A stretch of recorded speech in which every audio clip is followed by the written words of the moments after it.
ನನ್ನ ಪ್ರೀತಿಯ ಗ್ರಾಮ ಪಂಚಾಯಿತಿ ಅಧ್ಯಕ್ಷರು, ಸದಸ್ಯರು ಮತ್ತು ಉಪಾಧ್ಯಕ್ಷರುಗಳಿಗೆ ನಮಸ್ಕಾರ.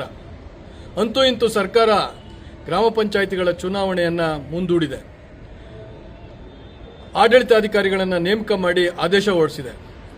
ಆದರೆ ಕರ್ನಾಟಕ ಗ್ರಾಮ ಸ್ವರಾಜ್ ಮತ್ತು ಪಂಚಾಯತ್ ರಾಜ್ ಕಾಯ್ದೆಯ 8ನೇ ಪ್ರಕರಣದ 2(b)(2) ಬಳಸಿ ಆಡಳಿತಾಧಿಕಾರಿಗಳನ್ನು ನೇಮಕ ಮಾಡ್ತಾ ಇದ್ದೀವಿ ಅಂತ ಹೇಳಿ ಆದೇಶದಲ್ಲಿ ಹೇಳಿದೆ. ಆದರೆ ರಾಜ್ಯ ಸರ್ಕಾರ ಅದೇ ಪ್ರಕರಣದ ಉಪಪ್ರಕರಣ 1ರಲ್ಲಿ ಇರುವ ಆಡಳಿತ ಸಮಿತಿಯನ್ನೇ ಮುಂದುವರಿಸಲಿಕ್ಕಿರುವಂಥ ಅವಕಾಶವನ್ನು ಮುಚ್ಚಿ ಹಾಕಿ ನೇರವಾಗಿ ಅಧಿಕಾರಶಾಹಿಗಳ ಕೈಗೆ ಅಧಿಕಾರವನ್ನು ಕೊಟ್ಟಿದೆ.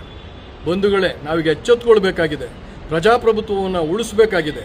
ಹಾಗಾಗಿ ನಾವು ಈಗಾಗಲೇ ಕರ್ನಾಟಕ ರಾಜ್ಯ ಗ್ರಾಮ ಪಂಚಾಯಿತಿ ಸದಸ್ಯರ ಮಹಾ ಒಕ್ಕೂಟದಿಂದ ಮಾನ್ಯ ಮುಖ್ಯಮಂತ್ರಿಗಳಿಗೆ, ಉಪಮುಖ್ಯಮಂತ್ರಿಗಳಿಗೆ, ಕಾನೂನು ಸಚಿವರಿಗೆ ಮತ್ತು RDPR ಮಂತ್ರಿಗಳಿಗೆ ಮನವಿಯನ್ನು ಇವತ್ತು ಸಲ್ಲಿಸಿ ಬಂದಿದ್ದೇವೆ.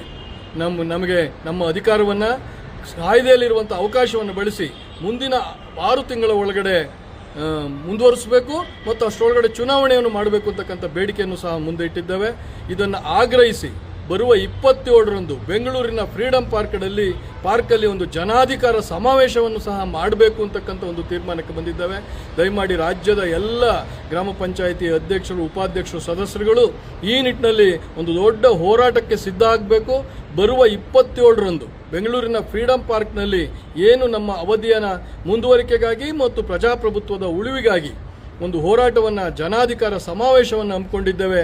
ಅದರಲ್ಲೆಲ್ಲ ಭಾಗವಹಿಸಬೇಕು, ಪ್ರಜಾಪ್ರಭುತ್ವದ ಉಳಿವಿಗಾಗಿ ಮುಂದಾಗಬೇಕು ಅಂತ ಹೇಳಿ ಕೇಳ್ಕೊತೇನೆ. ನಮಸ್ಕಾರ.